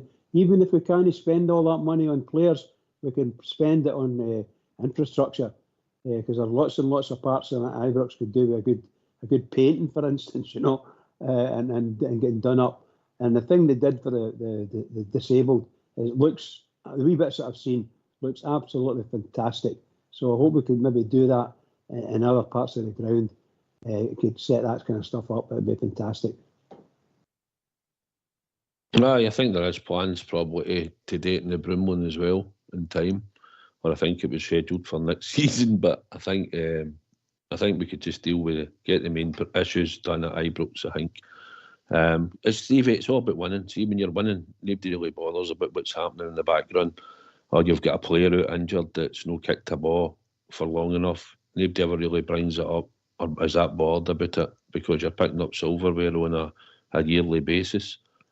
And some of the things in the background don't become relevant to us as supporters. I think we've been through enough, and I think we've seen what can happen to our club when it gets into the wrong hands. So I think we've all seen that at first hand. Because at the end of the day, also I want to see is you want to know your club's stable, and I think for the first time in all the years we're litigation free, I believe. Now everything that was there hanging about us is now gone. 100%, mate. Listen, winning games takes it all away. A winning team in the park, you lose notice about what's going on in the background when a winning team. A winning team, it just snowballs all through your club, and fans don't dare their nosy behind the scenes and look for things to moan about. I mean, that's just how it is. That's just the law of the jungle, innit? A winning team takes everything away, but we're no winning. You can see why some of the fans have got concerns, but you've got to see it how it is and where we are now. You can keep repeating history. Oh, we've done this and we've done that. It's now it matters, right? And what's happening now is they've asked John Gilligan, a good businessman, good blue nose, to come in and steady the ship. He's going to help to select a new CEO or a new chairman, a new CEO, whatever way to do it. And hopefully then everybody can give them a bit of time. They'll want to put their own touch, maybe their own finances into certain things, and just we need to give them time. We can't just keep moaning and groaning and falling out and finger pointing, and we've got to give them time. John Gilligan's new there, and I believe during these interviews he did tell us the club's financially steady and good shape. So we've no worries that way about relapsing into where we were 12 and 13 years ago.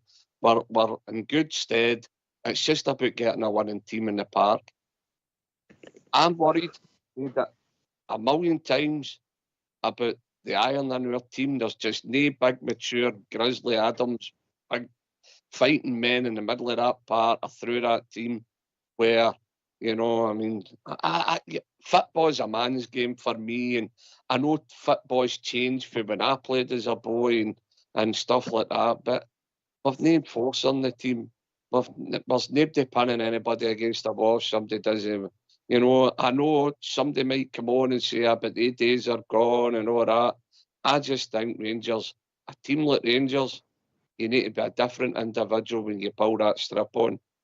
Believe me when I say it. And some of them, injuries all the time. It just seems as if, you know, some of it, I'm saying to myself, is he just cowering away? Can he not be bothered?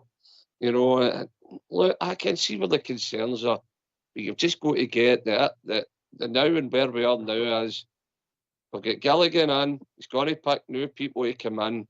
The board, there's fresh investment coming in. The manager's going to get fresh investment. He was told that there. Let's just see what he can do with it, and let's get behind Big Phil. Big Phil was stuck between a rock and a hard place there for a wee while with everything that's going on in the background and all.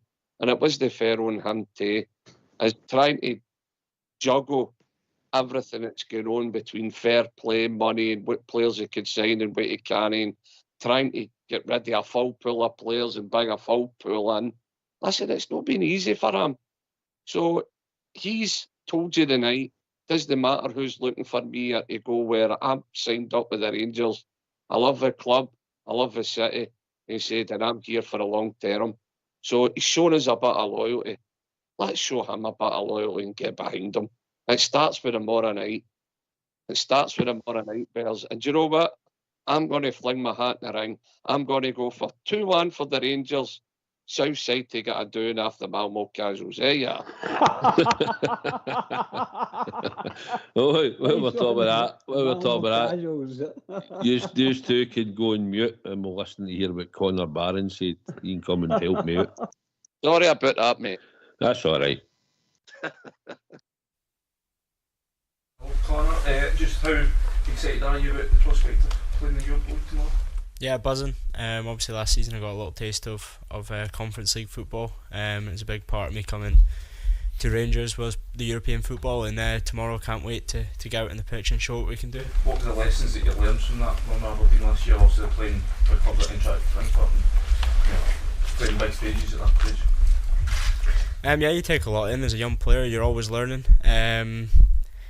A lot of experiences, the ups and downs, and yeah, no experiences that I'll take forever in my career, and it's just the start. Tomorrow's another opportunity for us as a club to go and get 3 points, and yeah, can't wait to get going. As you say, Conor, it's just the start, but I mean it's been quite a start for you. You obviously hit the ground running since you came to Rangers. Your performance has been rewarded at international level, and now you're looking forward to your first campaign in the Europa League. Do you feel as if you can go to the next level? In terms of, you think there's more to come this season from you personally? Yeah, definitely. As I said, it's just the start. It's about us as a team as well, and I can see us as a team growing and building each week. We're nowhere near the finished article yet, but we're doing great so far, and we just need to keep building in the same direction now and keep pushing, and tomorrow's another opportunity for that on the European stage. Has it gone better than you could have hoped for, better than you expected in terms of just your performances with Rangers and obviously the Scotland recognition that came on the back of that? Look, I'm one just to take it each game as it comes, I don't think too far ahead, and just kind of play my football, enjoy it, and make sure I'm learning on the job as well. So yeah, as I said, I just take it each game as it comes, and that's how I've been working. That's how I'll continue. Conor, last time we spoke to you, you were just about to, we were asking you about getting called up to Scotland, and obviously you did get that a couple of weeks later. And in terms of being in there and getting to train with the guys like Billy Gilmore and Scott McTominay, guys that have been playing at the highest level and playing the same position as you, how beneficial was that for you to get in and see an up close a sort of insight to the sort of standards that you have to hit if you want to be one of these top midfielder for Scotland and for Rangers? Yeah, it was an honour to get the call up, and yeah, it was great to go in there and see how these players at the top level are working week in and week out. But I felt at home in training, I felt comfortable, and as I said, it's just picking up these little things and constantly learning. That's all you can do, and yeah, hopefully it comes again. Conor, looking at the new format of the Europa League, what's achievable for Rangers this season in the competition? Again, yeah, we don't want to think too far ahead. We want to take each game as it comes. Tomorrow's our first opportunity. Tomorrow's a start, so we'll go out there fresh, and hopefully, yeah, we can start with the win. In terms of realistic though, the mentality in the dressing room is we're here to progress to the knockout stages. 100%, yeah. That's what we are at Rangers Football Club. We want to win every game we play, and that doesn't change no matter what competition it is. We're here to win. Yeah, just maybe Conor, specifically on the position, the manager's spoken about giving you responsibility. You've played as a number 6 before. Can you tell us a bit about what that process has been like for you, the responsibility as a number 6, and how you feel you've progressed in that role over the last while? Don't say too much. Huh? Yeah. a bit would be nice. Yeah, no, I've loved it since I've came in. I think I've said that many times, and the gaffer's been brilliant with me, the staff have been brilliant with me, and the boys have all been brilliant with me. So yeah, I've been comfortable and playing in that position. As I said, I'll keep learning, but I've enjoyed it so far, and yeah, as I said, there's a lot more to come from me. I'm still learning as well, and I'm taking everything in that I'm getting told and watching games back and making sure that I'm making myself better at the same time as well as the team. So yeah, that's all I can do, and I've loved it so far, like I've said. Why don't you give us a call on 0141 356 1972. It's your show, it's your platform. Let's hear from you.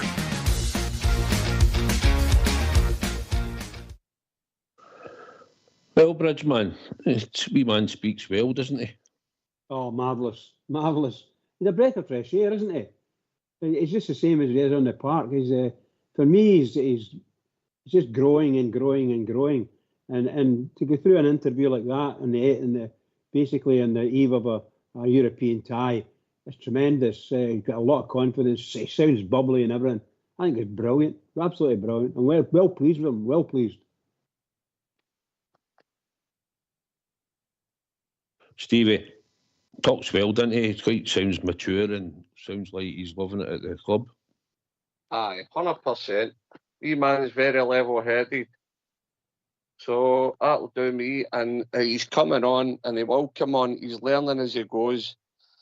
He's just been a wee breath of fresh air for us, isn't he? You know, we've signed the boy for Aberdeen, he's come in, we've signed players for all the place, and he seems to be the one that's progressing, doesn't he? The boy Yefty's coming on a bit, and Cortez and all, you can see there's a player in there. But I like me Conor Barron, he's doing a good job in the middle of the park, he's got a right attitude, and that'll do me.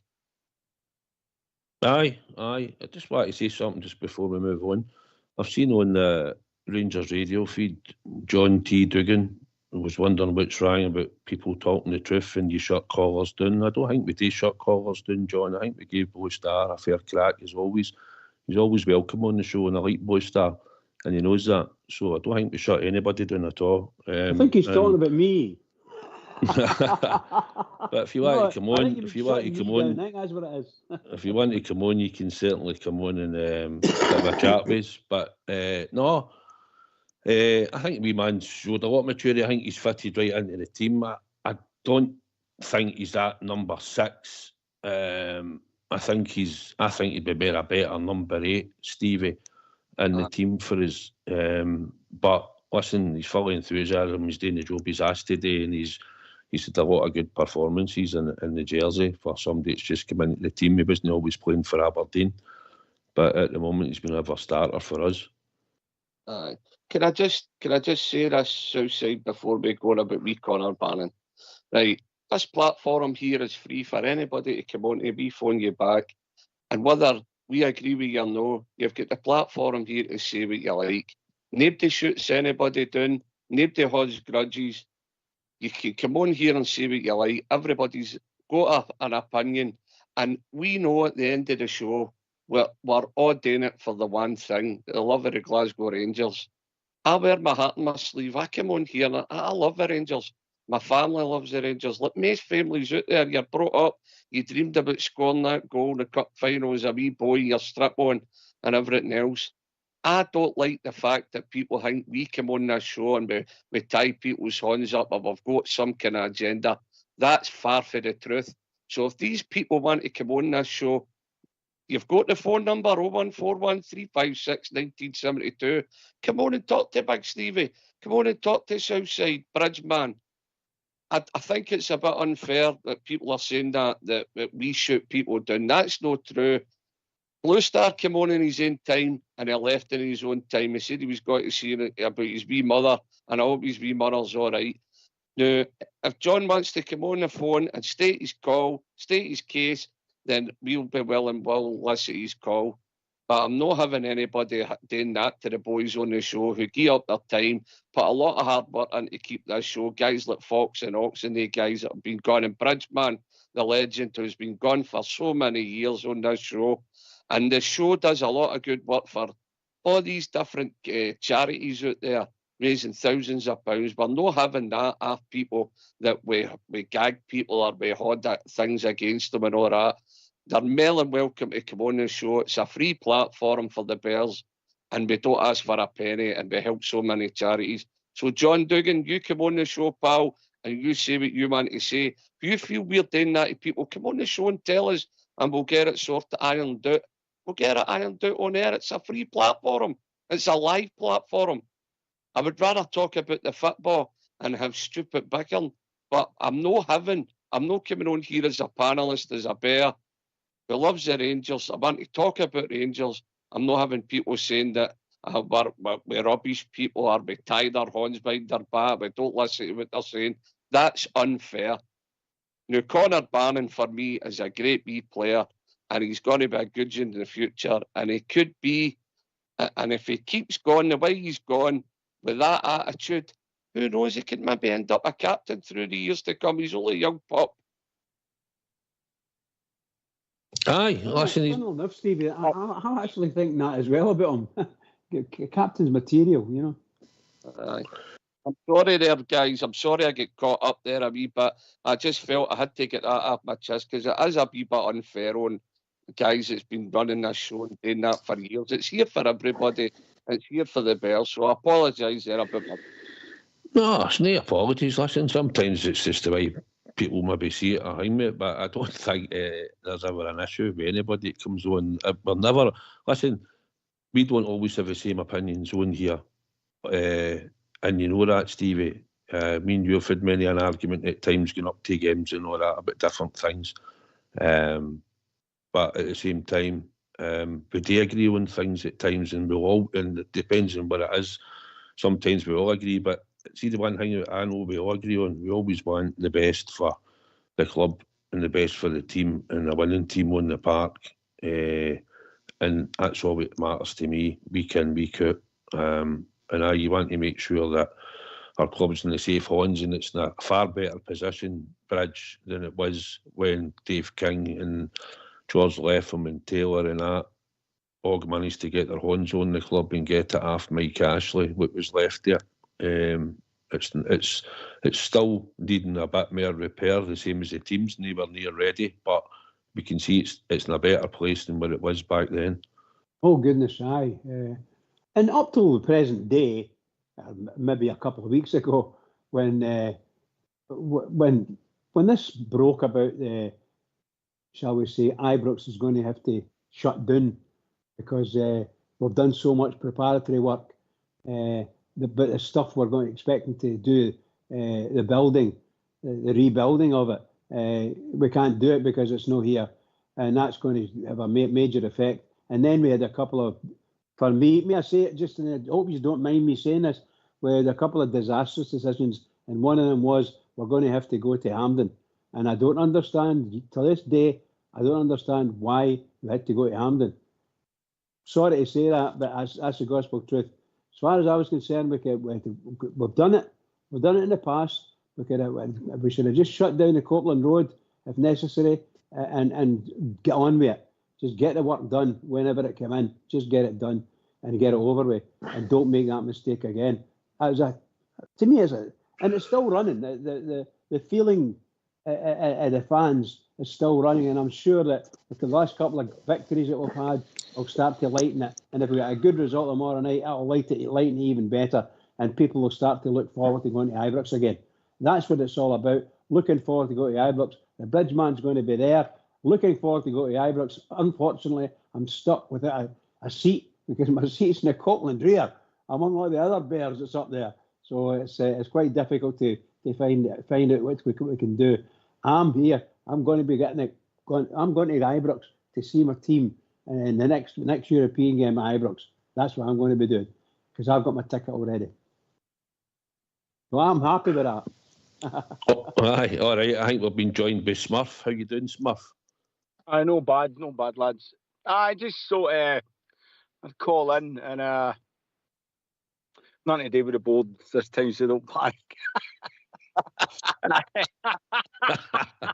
I'm bothered that we've got a game tomorrow, Smurf. Bladder's busting it. No, just, in my revolution, as we go hurtling towards January in the next transfer window, looking at the team, I've sort of noticed it in sort of each position. Apart from maybe one or two, all the players are much here, muchness. We don't seem to have anybody that's dominating one area or, making a jersey of their own. Going forward into the January transfer window, one position, I'd like to ask you, what position do you think needs strengthened the most? Okay, I'll go to Steve. I'll wait to the end. I'll go to Stevie. What position? I've gone by the night of the board.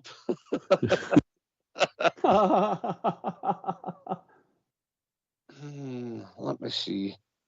Right, we've got to give the boy a fair crack. Big Cyril's scoring no bad. He's gone no bad, although I wouldn't have him as my first striker. I would say a centre-half. It's a big commanding centre-half. I just don't think we're right at the back. I really don't. I think our midfield could cope if we change the formation. And I think we've got, I don't know, probably another forward. Maybe another forward. Aye, I'll go for a forward. Change it. A forward, Smith. Okay. I would have went with your first call. I think we need a big, commanding, pacey, aggressive centre half. Somebody that's going to dominate. Because in all honesty, I look at Proper, right? He's got loads of experience in that, and the boy he's replaced that's went down to Birmingham. Now, what you've done is you've replaced like for like. What all he is cheaper. He's no better, in my opinion. And no, honestly, I can't believe I'm going to say this. See the way I feel now. I'd punt him in January, We need a centre half, pronto. Can I let you into a secret live on air and exclusive? I'm going. I think you might get your wish. I'm hearing there's a young Croatian boy with a B team now is looking likely to come in a centre off, believe it or not. I'm hearing he's getting a game with a B team now to see how he gets on. So just Santa might come early, Smurf. I hope so.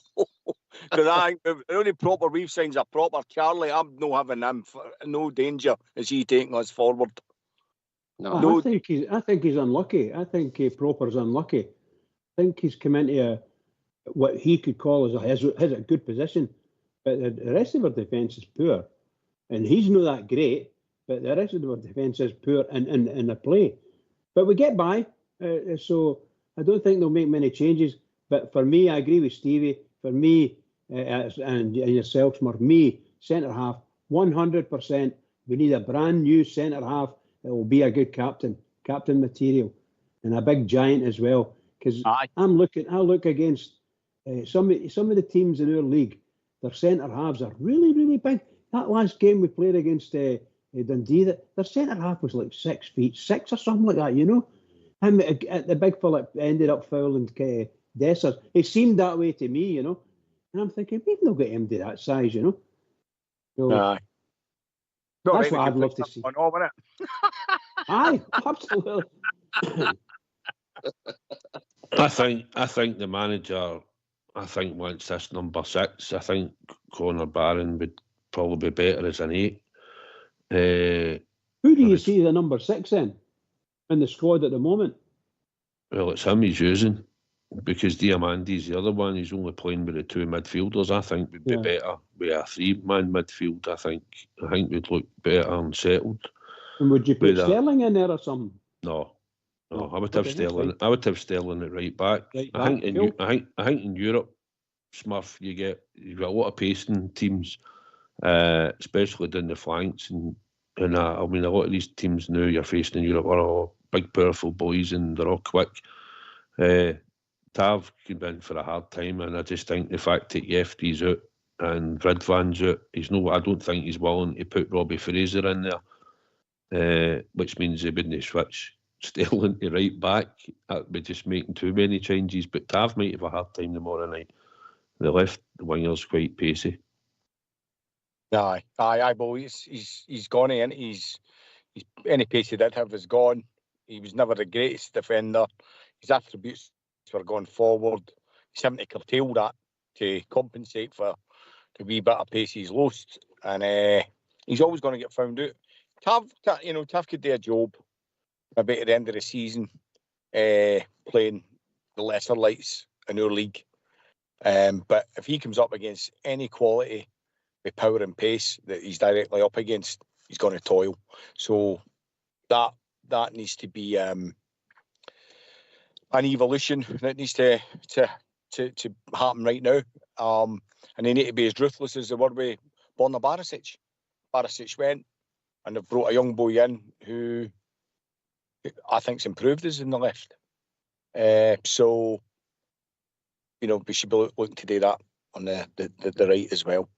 And I don't think there's any room for sentiment, really, to be honest. I think he should probably get dropped at times myself. Stevie, I take it you'll still be going to his testimonial, Stevie? I'll be there. Of course. Aye, listen, look, what can we say? We've got a young squad there now. Smurf. Cheerio. Cheerio, away, kid. Smurf, can I ask you? Do you think Big Phil, if we give them another transfer, do you think we're going to see the fruits here or what? No, I think, do you know what? I really feel sorry for him, because you know, you've got guys that have walked away for nothing. So you've got to replace what's walked away for nothing. And he was right in his press conference the other day. You know, there was no money came in. So he's just getting back to the sort of strength that we had in terms of strength and depth. He's got to nip and tuck in the transfer window. He can't get everybody in he wants. People are knocking his back. I don't know who it was, but I remember somebody was saying that it would take 3 transfer windows. See, in all honesty, a proper Rangers squad, for him to build that, I think it could take 3 years. I really do. Because you've got, see, at the end of this season, you think, well, come a close season, he'll you know, we've been through that last year. We'll kick on and we'll make improvements. But again, you've got guys that are leaving at the end of the season. Contracts are up. And so I think it's a hard task for him. It really is, and I feel for him. I think he's done well with Jeffy and guys like that, and I think where maybe he's let himself down a wee bit. No, let himself down. He's trying to bring in experience at a price point, you know, and he's brought in proper. For me, that was a bad. That's no work. I don't think that ever will work out. He's not going to. The boy's getting a pace, and you can see that. And I've seen Malk turn quicker. No, that's not going to work out, that signing. And no, every signing will. But I think going forward, he's going to need a few transfer windows, and a few shekels to really change things and make us a force to be reckoned with. I'd probably like to give him a chance, Stevie. I know he said he's starting to settle down with Suter. Maybe that's not the ideal partner for him, but I know he's at that age, but I'd like to think he will probably come decent enough for the team. No, do you think you see it that way? You might be going out the door quicker than we think. Listen, can I just something that popped into my head there while we're talking about the defence?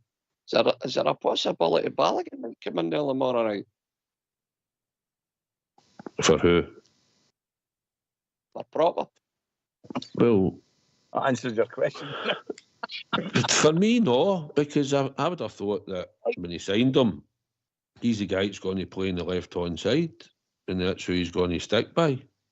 But I know what's doing it for him. But I mean, we've got 4 clean sheets, have we know, in the last 5 games.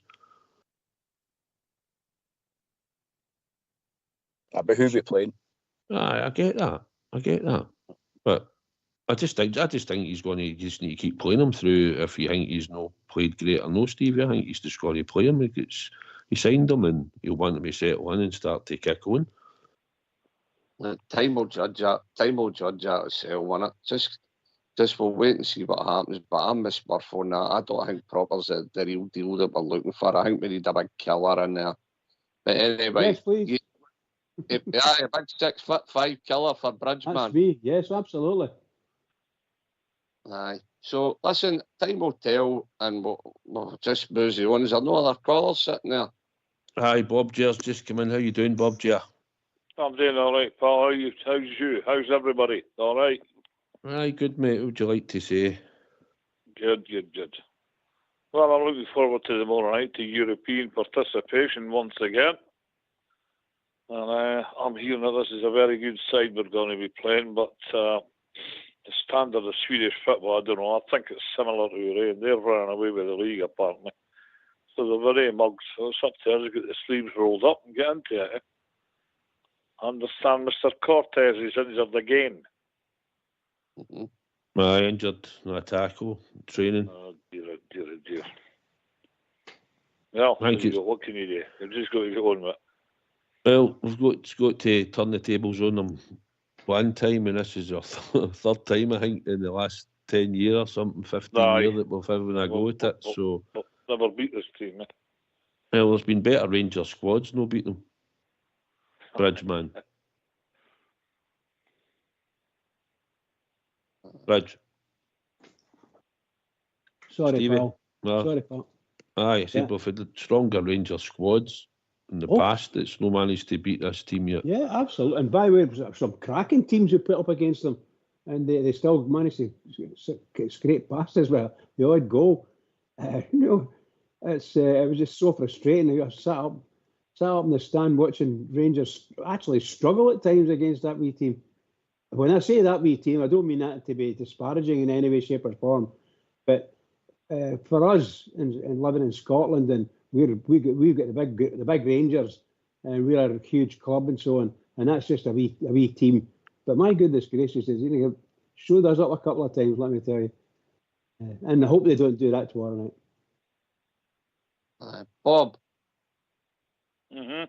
Bob Jared, just remember they've only won 2 games in the last 6. I know they're sitting pretty at the top of the league, but it tells you they're not a full package themselves. So with a wee bit of grit and determination, get out there, win your personal battles, maybe get a couple of decisions gone our way, who knows, eh? But you never know. I believe we're starting to get a capable enough squad. I believe we can take this team head on tomorrow night, give them a game. I'm not saying we'll beat them, but we'll give them a game. I'll say to give them a game. I didn't get so about Europe for Rangers this year. Of course we want to do well. We want to win every game with Rangers, but as I said the other night, I'd rather start winning trophies domestically first. But it's a competition that we do traditionally well, and we've done well in recent years. So let's hope we can just get on the road tomorrow night and see how we do, see how we get on. Talking about tomorrow, quite well tomorrow night. Talking about tomorrow night, there's not going to be a pre-show before the game tomorrow night. We'll just do a show from 8 to 10 as normal. Aye. After the game tomorrow night, just for everybody listening out there. There won't be a pre-show, but we'll have a show in between 8 and 10. Smurf, listen, I think the team will not change much. I think if we agree it be Buckland, Tav, probably proper, Suter, and Sterling, Diamande, Barron, Pajami on the left. I think Lawrence will be in the middle. I think Cherny will be on the right. And I think Dessers will be through the middle. And I think, looking at it, that would probably be most people's teams, no?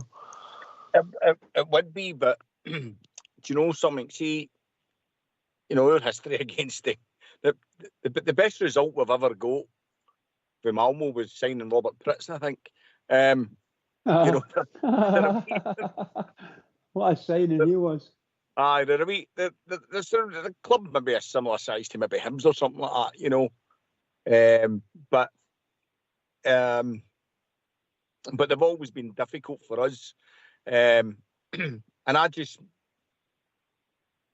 the boy Yagamani, I'd like to see him getting on. I'm not saying maybe start.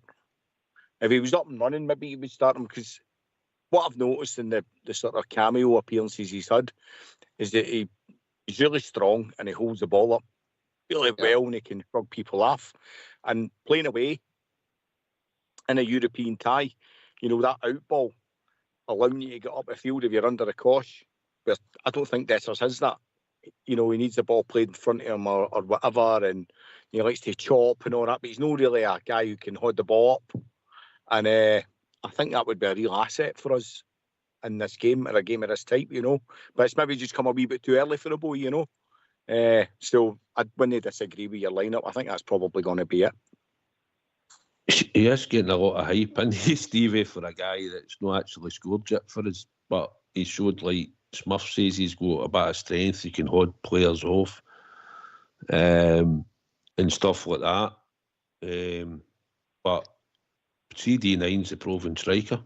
He's the best striker at the club at the moment, because he's a guy that's fit and scoring every week, and nobody else has managed to take the jersey off him.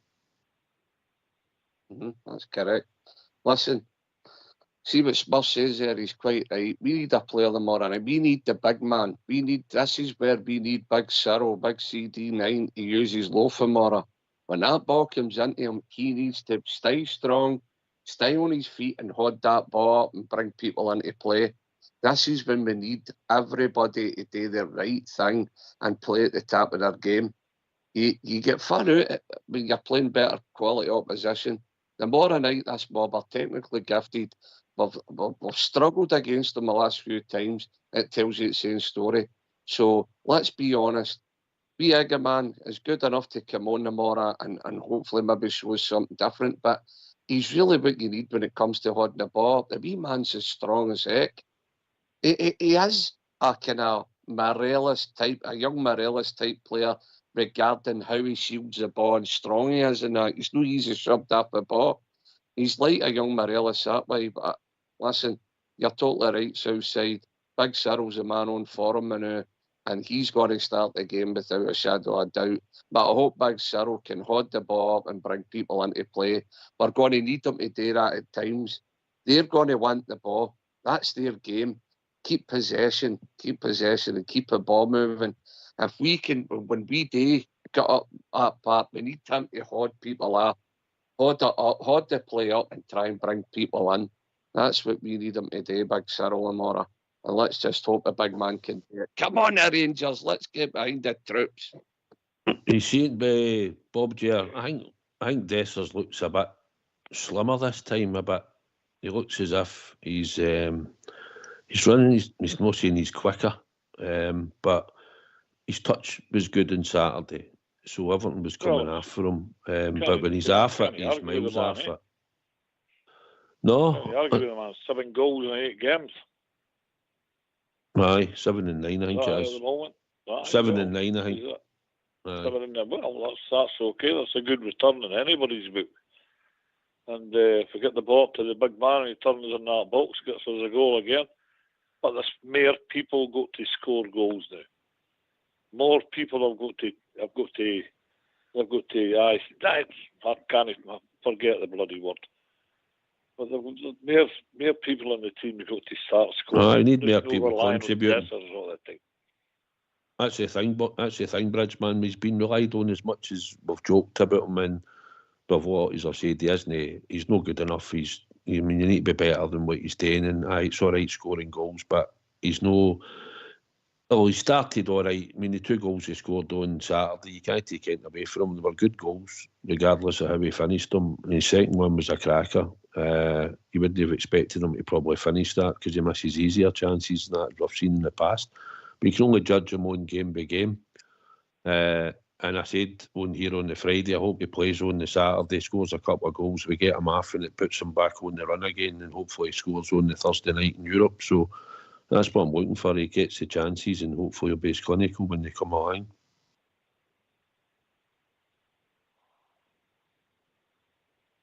Smurf.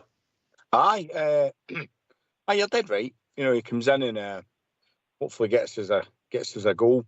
But one of the points you were saying there was that, we need to get other people contributing, scoring for other positions. That's the word. And a lot of players are sort of, I believe a lot of the problem is that he doesn't actually bring other guys into play. When you look at a man who's no scored for us yet, and he might be one of the guys that isn't prolific. We don't know. But then you look at Lawrence's goal. I think he played him through, didn't he? Is that right? Did Igamani play Lawrence through for his goal against Aye, he played. Aye. And this is the kind of thing we need for Dessels. We need we know he's good for a goal, but we could add that to his game, and bring other people in, just like that young boy did with Lawrence. That would help a lot, wouldn't it? It would make a difference to us. It really would. I think we could have hoped to have got more money. See, Sam Lammers has scored against Man United. Doesn't he take much? No, he scored tonight. That was him, one each. Sam Lammers scores for 20. Aye. But listen, we need players to step up. We need Cherny. I think he's got nice wee touches. Stevie, nice wee passes. He's got a lovely pass on him and that. But I think we're looking for him going forward for now on. I'm looking for him to at least get about 10 goals, at least 10 into the team. And if Cortez was fit and playing regular, I'm looking for him to get close to that as well, and I'm wanting the number 10 to be hitting at least in enough 10 goals, adding that onto your strikers and your centre backs. We're looking for to be scoring at set pieces, so it's an all-round team effort. Conor Barron, if we can get him further up the park, we might get a goal at him, but we're playing so deep, so Diamandi and that, it's starting. All these players have got to start contributing and get back on the score sheet for us to help. Dessers and Lawrence is the ones that we've only had that have been scoring for us.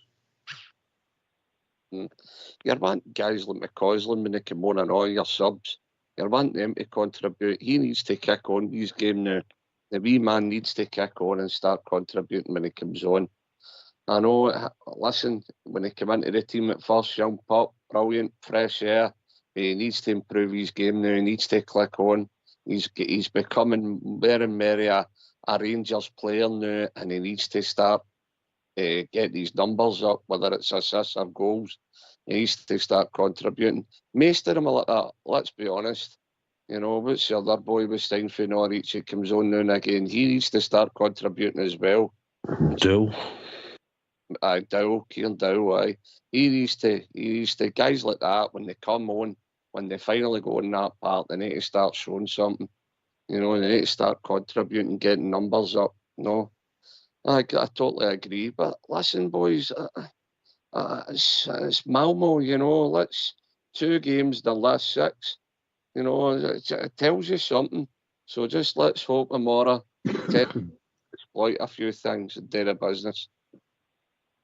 Aye, Bob, do you have any last words? We've came to that time of the evening. Aye, this tournament's a different format this year, as we all know. You've got 90 minutes in a game. So go out there tomorrow night, Rangers, and just go for it. Can I say one last word, Southside? Aye, on you go. All you Rangers fans, come on, a wee bit more participation on Rangers Radio. It's a great facility, it's there for you. So get in your armchairs or your sofas or whatever, get on your mobile phones and get it used. I'm not worried about it or nothing like that, but I think it needs to be addressed. I don't think I'm wrong. No, you're a regular caller, Bob, Jer, and the platform's out there for everybody to phone in. It's the only sort of phone-in show out there.